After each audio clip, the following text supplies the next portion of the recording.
Allah.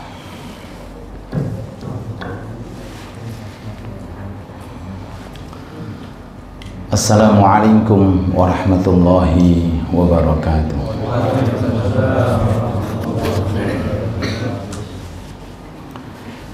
Alhamdulillah alladzi akramana wa iyyakum bil Islam wal iman wal ihsan. Wa sallallahu wa sallam ala habibina wa syafi'ina sayyidina wa maulana Muhammad sayyidi waladi Adnan wa ala sa'iri abaihi wa ikhwanihi minal anbiya'i wal mursalina ulil irfan wa man tabi'ahum bi ihsanin ila yaumil mizan wa alaina ma'ahum wa fihim bi rahmatika ya arhamar rahimin. Subhanaka la ilma lana illa ma 'allamtana innaka antal alimul hakim wa tub 'alaina innaka antat tawwabur rahim. Amma ba'd. Hadratal muhtaramin, para sesepuh bini sepuh, seluruh jajaran takmir Masjid Musholla, khususnya seluruh jajaran takmir Musholla An-Nur, yang senantiasa mudah-mudahan selalu mendapatkan lindungan dari Allah, kekuatan yang zahir, kekuatan yang batin, keberkahan dalam umur, waktu, dalam usaha, dan mudah-mudahan selalu mendapatkan naungan hidayah dari Allah. Wabil khusus panjenenganipun Al-Ustaz Al-Fadhil Romo Yai Ainur Rafiq, alhamdulillah, mudah-mudahan dengan kehadiran beliau di musholla kita menambah keberkahan insyaallah. Amin amin ya rabbal alamin.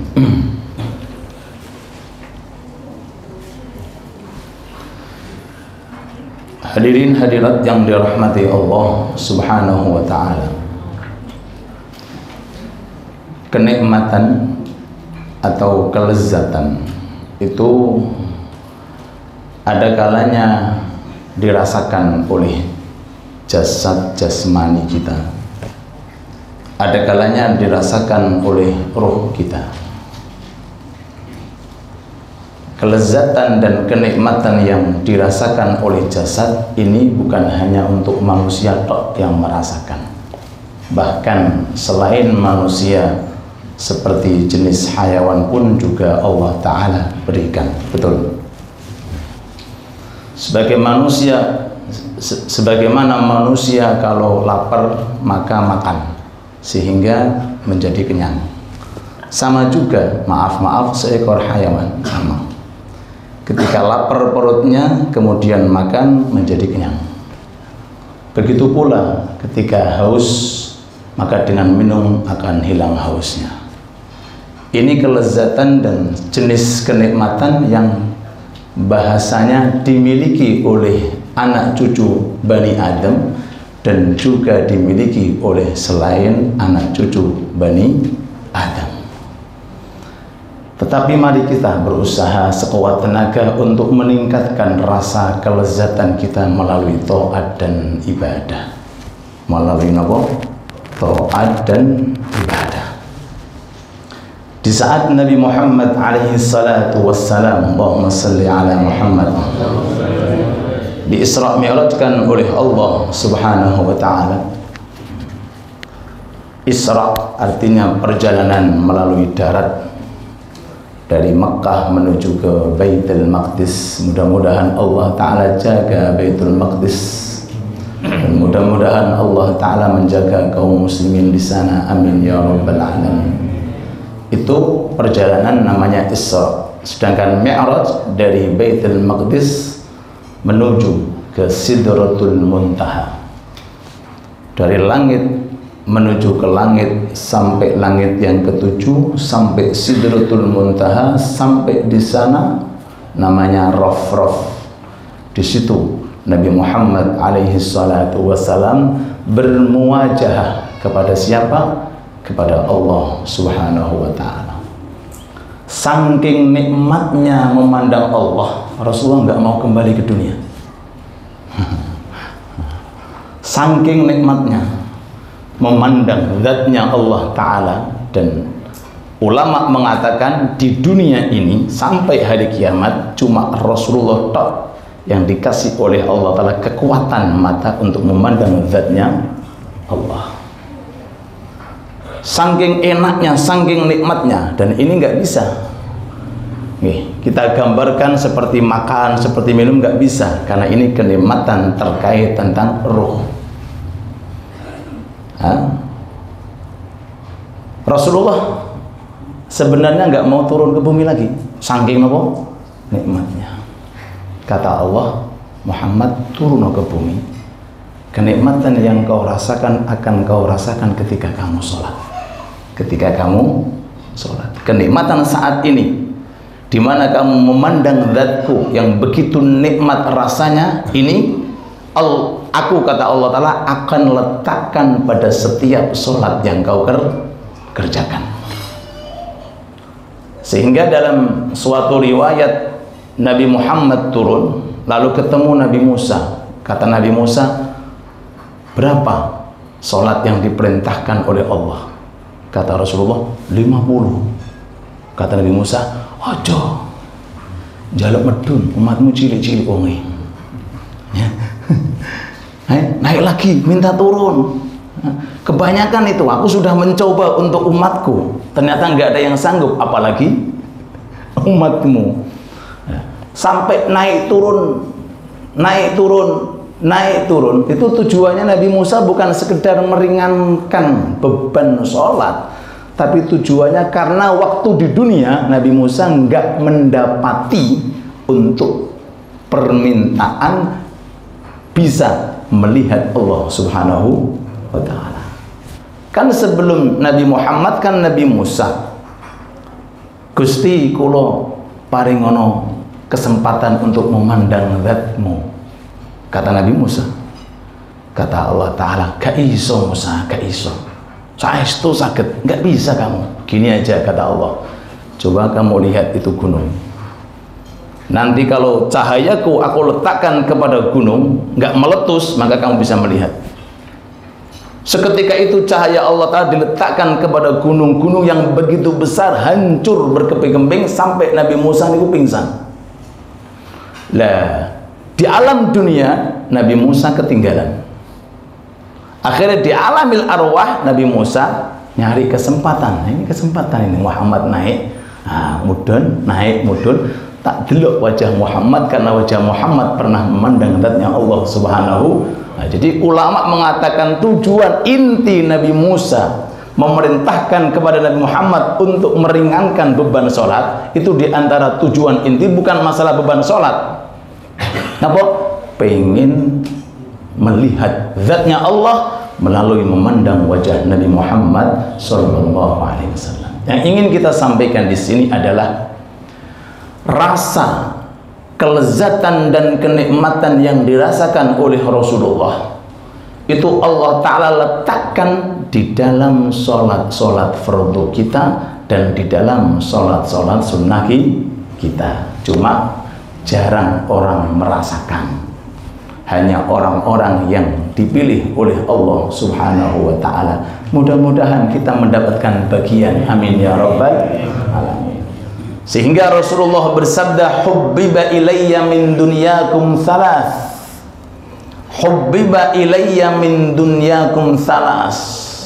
Di dunia ini yang begitu banyak sekali isinya, yang membuat aku senang, cinta, merasa nikmat, cuma 3. Satu di antara 3, waju'ilat qurratu aini fis sholah, ketika aku dalam kondisi sholat. Loh, lo tanglet sholat ini kau enak apa betul? Enak. Wani berapa rakaat dengan?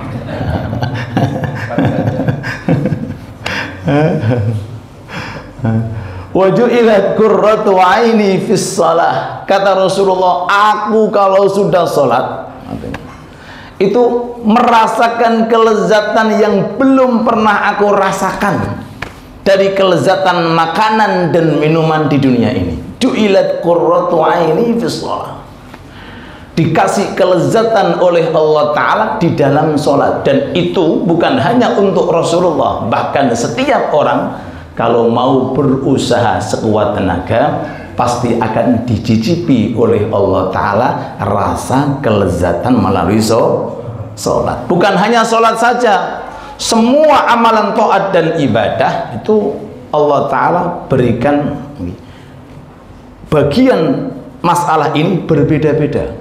Semisal ada orang diajak zikir 5 menit terus koset suwe men yo kau pahak kau pengen ada suwe men yo tahlilan iki yo ya dan ada orang ndak sampai 5 jam oke. Lu beda. Beda. Ada orang tahajud 2 rakaat itu rasanya ya Allah ya. Ada orang kadang-kadang di atas, bahkan jangankan 20 rakaat dikasih keringanan oleh Allah. Gitu. Ada orang bisa memandang Quran hanya 1 halaman. Ada orang kadang-kadang 1 juz itu masih belum terasa. Loh. Yang lebih mudah lagi, ada orang kadang-kadang ngojang ngaji, gak pegelen, Pak. Nggih. Tiap saat di mana ada rutinan didatangi. Kadang-kadang ada orang dikasih oleh Allah kesempatan, kamu hanya 1 bulan tok ngaji cukup. Loh, beda-beda dalam urusan ini. Kenapa? Karena ini terkait bukan tentang jasad, tapi terkait tentang kualitas ruh yang diberikan oleh Allah Ta'ala di dalam jasad. Oke. Kalau manusia semua terbuat dari benda yang sama, betul? Apakah ada manusia terbuat dari emas? Endi wong jebule? Tidak ada. Dari permulaannya sama, terbuat dari debu Nabi Adam. Kalau kita maaf terbuat dari cairan. Tapi di dalam jasad ini ruhnya macam-macam, beda-beda. Ada ruhnya dijadikan sebagai seorang nabi. Loh, jasadnya sama. Tangan punya tangan, rambut punya rambut. Ada jasad di dalamnya, ada ruhnya para aulia, para solihin. Nah, sekarang yang menjadi hal terpenting untuk kita, ruh yang saat ini berada dalam jasad kita, ini ruh mirip siapa? Allahumma sholli ala Muhammad. Monggo, Pak. Wah, masih monggo. Pun, nggih. Lho niku. Kalau untuk urusan jasad, semua jasad sama. Jasadnya para nabi, jasadnya para umatnya, semuanya tidak ada perbedaan. Nah, cuma yang membedakan apa? Rangkaian dalam jasad berupa ruh. Berupa ruh. Nah, sekarang yang menjadi soal dan pertanyaan untuk kita, ruh yang berada dalam jasad kita ini ruh model apa, Pak? Ngoten lho. Nggih. Ada bahasa istilah ruh model alergi. Naudzubillah no, Pak. Nggih. Jak ngaji alergi, jak sholawatan alergi, jak istighosah alergi, jak dangdutan oke no, alhamdulillah. Nih model ruh model alergi no, la ilaha illallah. Tapi ada roh, subhanallah, ada sisi kemiripan dengan orang-orang soleh. Tidak ada rasa capeknya untuk ibadah, tidak ada. Justru tambah menantang. Menantang. Kok sebentar ya ngajinya? Ngoten lho, Pak. Kok sebentar ya sholatnya? Loh. Kok cepet temen yo tahajud iki waktune. Loh. Dan itu saat ini kita rasakan betul. Bangun jam 3, ketinggalan Pak sudah. Habis leres ya. Jam 3 bangun jam pagi, entek sudah waktunya. Loh nggih. Sudah enggak nututi, Pak. Saking cepetnya napa? Waktu. Nggih, sing seneng sing pegawai, cepet gajian. Sing susah bos lagi wingi gajian mana? Loh nggih. Waktu begitu berjalan cepat, sangat cepat. Apalagi sing biasa khotib atau sing ngomong niki, lagi wingi ama batu mana? Loh nggih, begitu cepatnya waktu. Nah, kita kembali sekarang, monggo kita mengontrol ruh kita. Ruh yang saat ini melekat pada jasad niki ruh rangkaian model nopo. Mudah-mudahan seperti ruhnya para aulia dan sholihin, amin ya rabbal. Makanya dilatih kalian Nabi Muhammad sallallahu alaihi wasallam. Dengan bagaimana? Dengan dikenalkan program-program berupa amal-amal soleh. Ayo sekarang dicek, bener iman pora niki, bener kuat imannya enggak? Coba bismillah jamaah, ayo dicek. Delok rohe kaya nopo. Dicek, ayo ketika program tahajud gimana? Dilaksanakan apa boten? Dicek dalam program zikirnya, dicek dalam program nopo? Taatnya, dalam program amal-amal kesolehannya dan seterusnya. Mudah-mudahan Allah Ta'ala berikan hidayah, taufik, amin ya rabbal alamin. Sampai monggo kalian ditunjuk lagi panjenengan nggih. Sampai niku ada orang nangis 1 minggu nggak berhenti karena ketinggalan jamaah. Jenengan nggih ngoten Pak kali kula. Nggih insyaallah. Monggo dibayangkan kok iso nangis lha opo? Di dalam kitab nangis 1 minggu full sampai dilayat oleh orang di kelilingnya, direm-rem, sabar. Dikira bapaknya mati, bukan, ibunya mati, bukan, ada yang lebih di atas itu. Anaknya bukan apa? Ketinggalan jamaah. Loh. Nggih. Jadi kesedihan, loh. Sebab ketinggalan jamaah ini menunjukkan roh yang ada dalam jasadnya orang tersebut bukan roh sembarangan, Pak. Allahumma sholli ala Muhammad. Loh, nggih. Kok sakit? Iya, perasaan yang diberikan oleh Allah Ta'ala kepada manusia itu beda-beda. Ada yang nangis karena ganti duit. Ada yang nangis karena nggak bisa buat rumahnya. Ada yang nangis karena mungkin lagi napa Pak? Gak iso beli HP baru. Ada yang nangis karena nggak bisa ngaji. Ngoten nggih Pak? Ngoten nggih. Bener apa mantuk tok nih? Ya Allah, rek ketinggalan ngaji. Konten dong mereka. Loh. Ada orang nangis karena apa? Kelewatan tahajud. Pernah saya dengarkan ibunya Habib Umar diceritakan selama hidupnya sekali tok absen tahajud. Ibunya Habib Umar, Hubabah Zahra. Lihat sekarang putranya, guru saya, insya Allah guru kita semuanya, Habib Umar yang kemarin ada di Gelora, Joko Samudro. Santri perempuan terdekatnya menceritakan, mungkin ibu-ibu tahu, namanya Ustadzah Halimah Al-Idrus, masyhur di Indonesia, ustadzah untuk para jamaah perempuan. Itu bercerita, selama hidupku aku ketinggalan tahajud cuma 1 kali, itu pun pas bangun ketika adzan subuh. Loh, boten karipan, boten istilah subha, subuh dan duha, boten. Ada istilah baru, subha, subuh saat duhai, duha saat subuhin, duha kunut alias. Duh, itu kata santri perempuannya cerita, itu beliau bangun gemeter, tidak bisa melakukan subuh sebelum bertobat atas ketinggalan sholat tahajud. Loh, bayangin kalau seandainya ada orang tua model kaya ngeten, kula tanglet anaknya kados napa? Putrane seperti apa nanti hasilnya? Bayangin loh Pak, loh, dengan umur yang begitu panjang beliau, Masya Allah, di atas 90, bahkan mungkin 100 nih, baru-baru saja meninggal berapa tahun itu. Selama hidupnya absen tahajud cuma sekali. Orang sekarang absen kayak sing ngomong. Lah kok bisa, seperti tadi cerita, kok bisa menangis 1 minggu?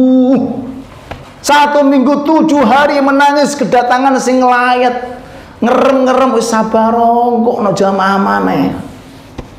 Nah, kembali kita kepada perasaan, rasa cinta kepada Allah, rasa cinta kepada taat kepada Allah, rasa taklim kepada Allah. Wa may yu'azzim sya'airallah fa innaha min taqwal qulub. Kan sering-sering diterangkan oleh Rasulullah, di antara sebagian riwayatnya, lau ya'lamun nas ma fin nida'i was-saffil awwal la atau ilaihima walau habwan.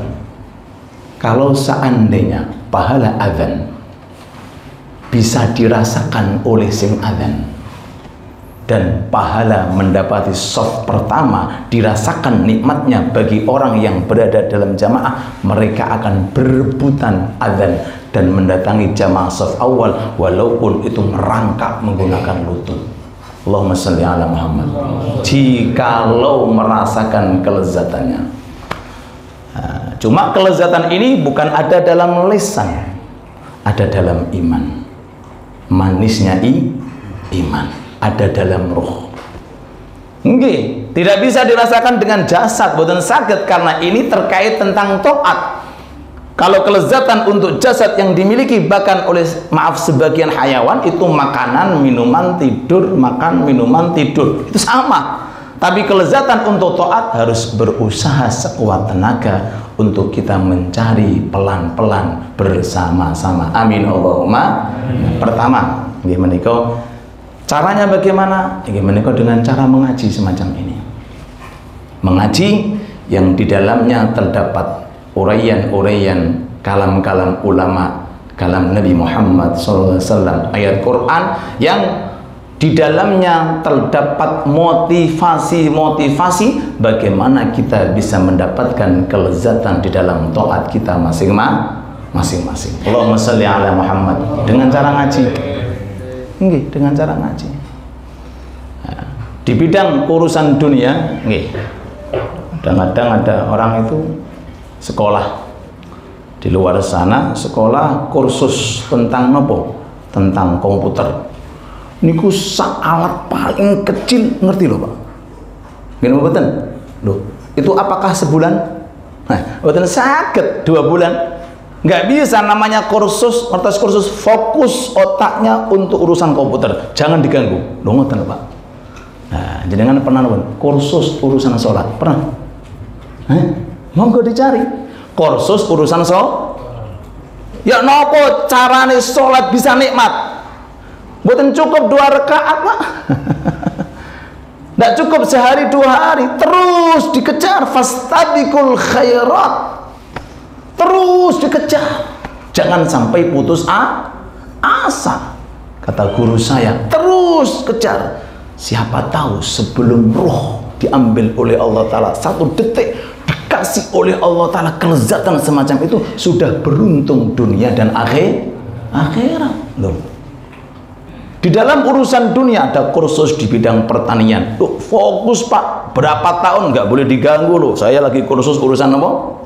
Pertanian, urusan perairan, urusan perdagangan, urusan macam-macam loh, kursus. Sampai kadang-kadang bisa ngerangkit dalam merem. Napa? Gawe bahane sampai merem iso, saking kulinane Pak. Loh. Dari itu kita belajar, mari.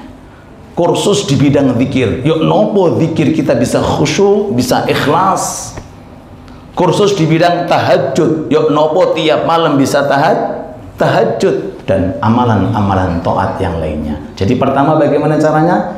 Inggih menika ngaji. Ayo ngaji, terus ngaji. Amin Allahumma amin. Cuma kadang-kadang kula niku yai, kadang-kadang kula niku ya Allah, iki golek tema terus aku iki. Lah piye jamaah rono aku rono diparani. Waduh, ini temane terulang. Isen aku. Jadi tambang getu iki jare bojoku wong kok gak larang buat kitab. Lah piye jamaah sregep ngaji kabeh. Iki nek konangan temane kualik bahaya nih. Allahumma sholli ala Muhammad. Sekedar guyon. Nggih. Ngaji terus ngaji. Ngaji terus ngaji. Ayo kejar di mana terus ngaji. Ya. Insya Allah mudah-mudahan diberkahi oleh Allah, dipanjangkan umurnya oleh Allah Subhanahu wa Ta'ala. Amin amin ya rabbal alamin. Al-Imam Syafi'i alaihi rahmatullah. Imam Syafi'i Muhammad bin Idris Asy-Syafi'i niku mendapatkan ujian oleh Allah Subhanahu wa Ta'ala di akhir hayatnya, dikasih ujian berupa penyakit bawasir. Atas penyakit bawasir, ambeien. Masih ngaji, masih nopo ngaji. Kalau awak dhewe ngeluh sithik wis udzur. Iya. Sudah imam, sudah punya banyak santri, banyak karangan, pemilik madhab Syafi'i, Imam Syafi'i, namanya Muhammad bin Idris. Di akhir-akhir hayat beliau sudah tua, diuji oleh Allah Ta'ala punya penyakit semacam itu, sehingga kalau ngaji disediakan kursi khusus tengahnya dilubangi untuk nadai darah. Kok sampai gitu? Maaf, rasa cinta nggak bisa dirubah, rasa seneng itu nggak bisa dirubah, nggak bisa dipenggak bahasa Jawa ini. Kenikmatan yang dirasakan oleh beliau ketika mengajar mengaji mungkin jarang dirasakan oleh sebagian manusia sampai ngaji terus. Al-Imam Ahmad bin Hanbal, sebagian riwayat santri beliau Imam Syafi'i yang memiliki madhab Hambali, kemana-mana ngaji, sudah ubahnya sudah putih bahasanya. Ini kata saya Rafiq, ngaji terus, mudah-mudahan berkah insyaallah. Terus ini apa nih, ubah nih, mudah-mudahan sedanten diberkahi oleh Allah. Sudah tua, kemana-mana ngaji. Bahasanya sekarang bawa pulpen, bawa kertas, nulis. Ditanya, wahai imam, anda sudah banyak santri. Sudah, santri ini pun ngalim kita kata pemilih madhab, kok saya ngaji? Beliau jawab, mulai digendong ibuku sampai masuk ke liang lehat masih ngaji. Minal mahdi ilal lahdi. Makanya gak ono ngaji pensiun, gak ngaji ndak pensiun, gak ono. Nek urusan kerja nopo pensiun, gak ada pensiun, saya nyambi kok ono. Saya nopo, saya nyambi, sudah selesai saya nopo nyambi, alasannya daripada nganggur kan. Loh, urusan harta, urusan dunia gak ono lerene loh. Sudah pensiun masih nopo nyambi untuk mengisi kekosongan. Urusan akhirat masa pensiun? Loh, tidak ada urusan akhirat, tidak ada. Dan bahkan maaf, sebagian riwayat di dalam kubur ada sebagian ulama dikasih oleh Allah Ta'ala sholat. Al-Imam Thabit Al-Bunani, Thabit Al-Bunani salah satu tabi'in, ulama besar, meninggal dunia di kubur. Sudah sekian hari, sekian bulan. Lalu nggak lama kemudian ada orang mati dikubur di sampingnya kuburannya. Yang menggali kubur ngeduk, ada bata milik kuburannya itu jatuh, didelok. Sholat. Allahumma sholli ala Muhammad. Loh, di dalam kitab ini saya baca, para rawuh, saya dengar guru-guru saya, sholat tenggane alam kubur, sholat. Dikembalikan jenazah tadi dikubur, langsung yang lihat matur tenggane keluarganya, putri ini, hei putri Thabit Al-Bunani, wonten apa Pak? Amalan bapak jenengan apa? Wonten apa to? Pun amalan bapak jenengan apa? Lho wonten apa? Kok takokan iki piye arepene? Ada apa? Maaf, saya barusan tadi mengubur jenazah di samping bapak Anda dan saya lihat bapak Anda sedang sholat. Oh, kata putrinya, bener. Selama hidup ayahku dalam tahajud doanya ngeten, Pak. Ya Allah, sebagaimana engkau memberikan aku nikmatnya sholat ketika hidup, tolong berikan aku walaupun aku sudah di alam kubur. Dikasih orang, diberi sama Allah. Ya Allah, sebagaimana engkau memberikan kelezatan aku ini di dunia untuk sholat, tolong berikan aku ya Allah walaupun aku sudah di alamku. Diberi oleh Allah Ta'ala, ud'uni astajib. Tidak pernah Allah Ta'ala itu menolak doa setiap hamba, tidak pernah. Loh, yang kita khawatirkan kan yang sebaliknya Pak. Neng kubur sik maksiat. Na'udzubillah Pak, wis neng kubur sik napa? Sik maksiat. Sebagaimana di dalam kuburan bisa melakukan taat terus, bahkan bukan hanya ini cerita.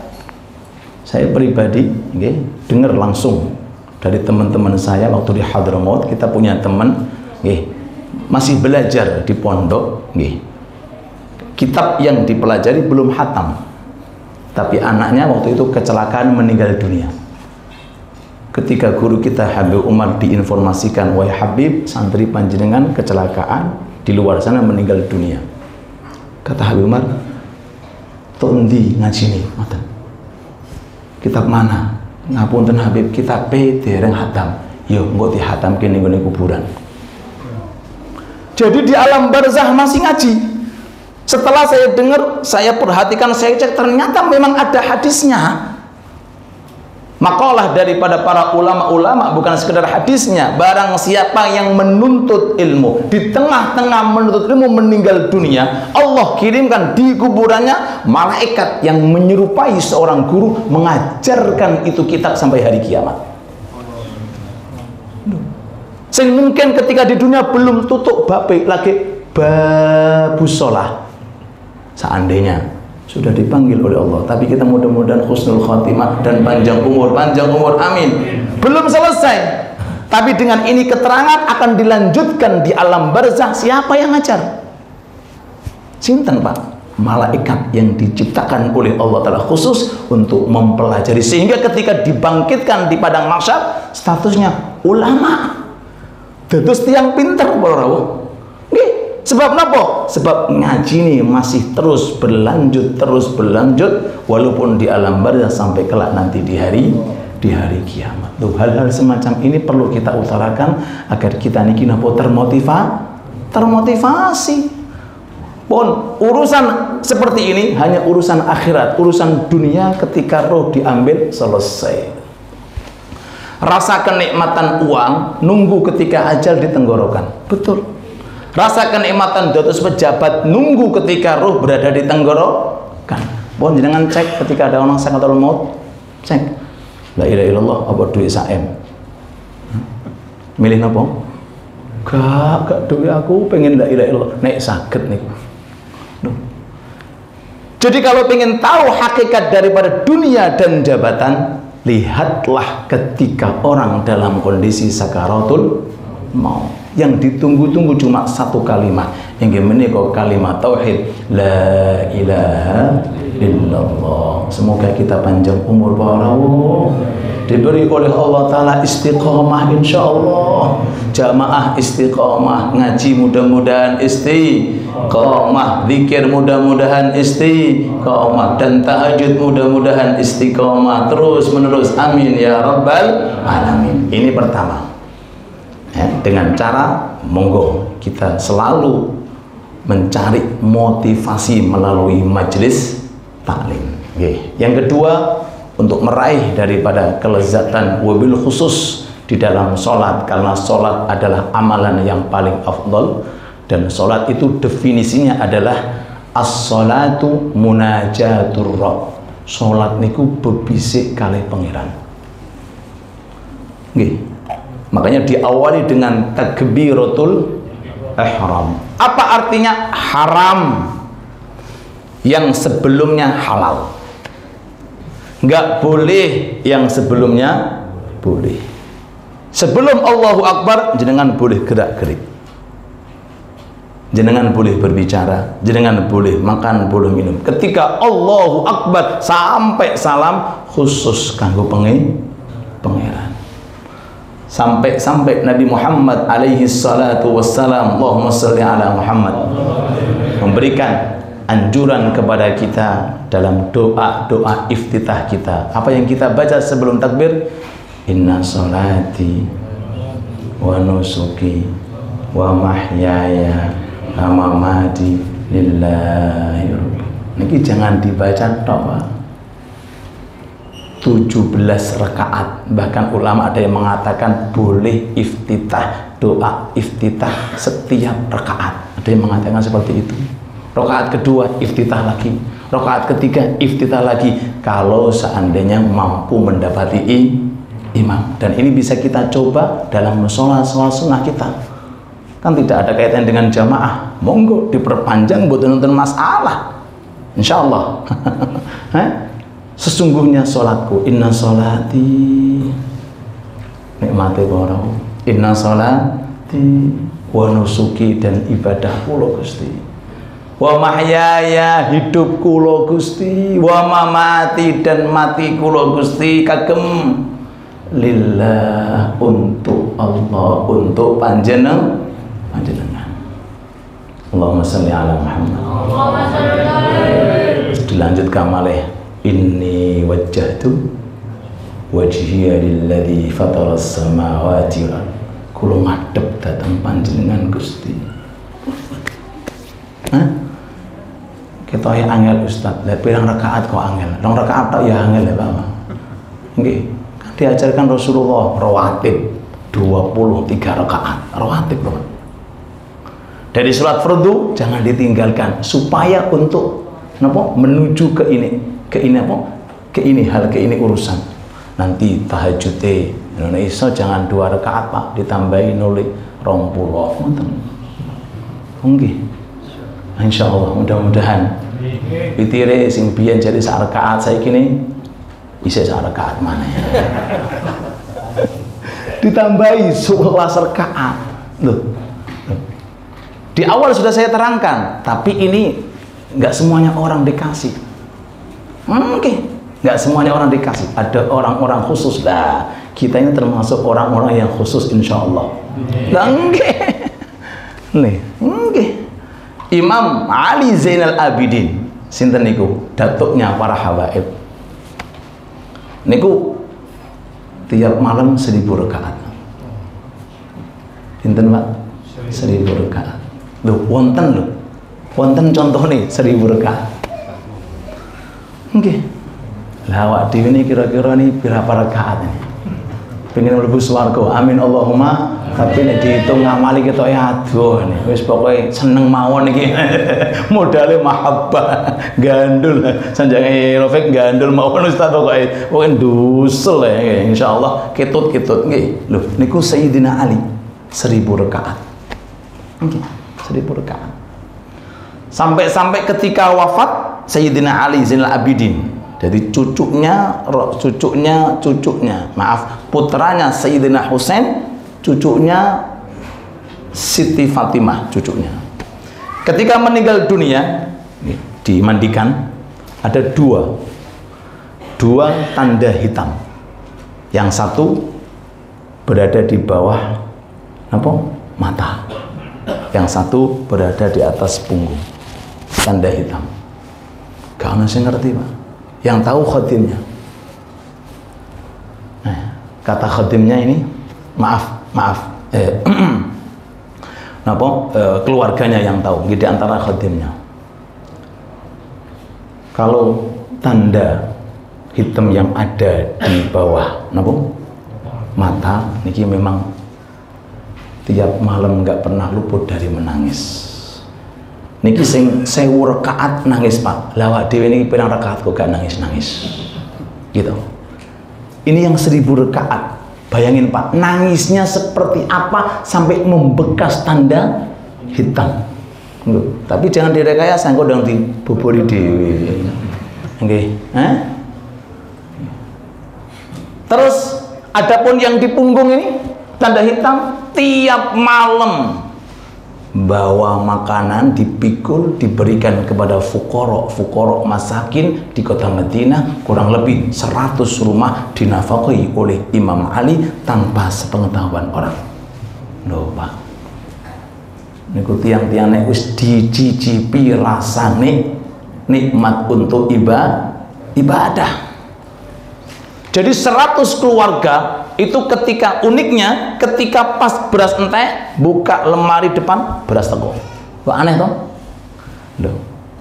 Lah, kok tahu kalau itu Imam Ali ketika wafatnya Imam Ali fuqara masakin buka rumah gak ono beras.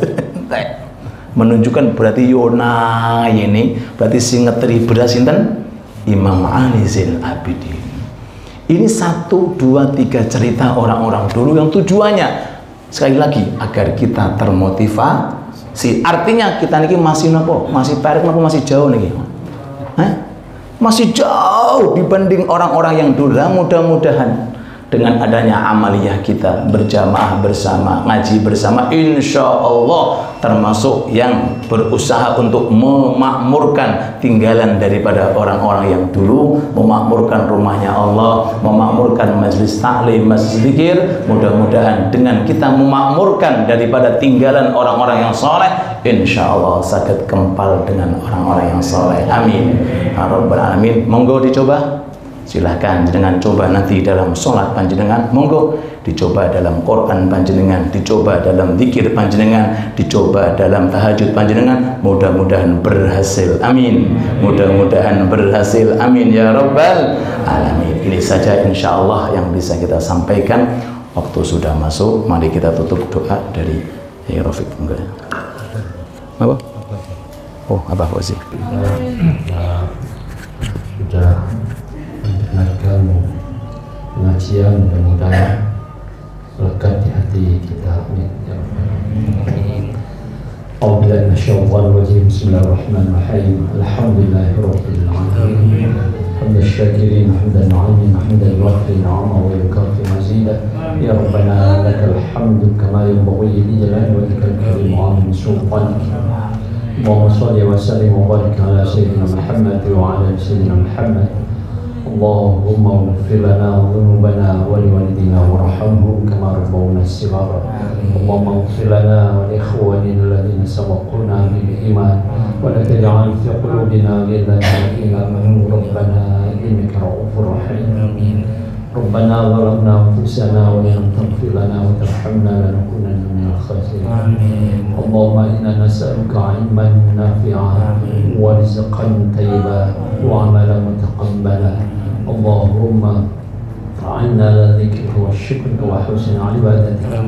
Rabbana awzi'na an nashkura ni'mataka allati an'amta 'alaina wa 'ala walidayna wa na'mala salihan tardahu wa adkhilna bi rahmatika fi 'ibadika as-salihin wa aslih lana fi dhurriyyatina.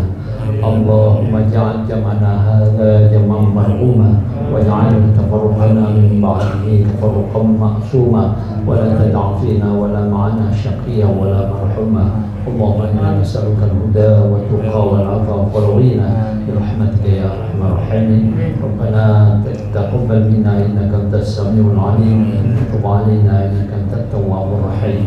Rabbana atina fid dunya hasanah wa fil akhirati hasanah wa qina adzaban nar.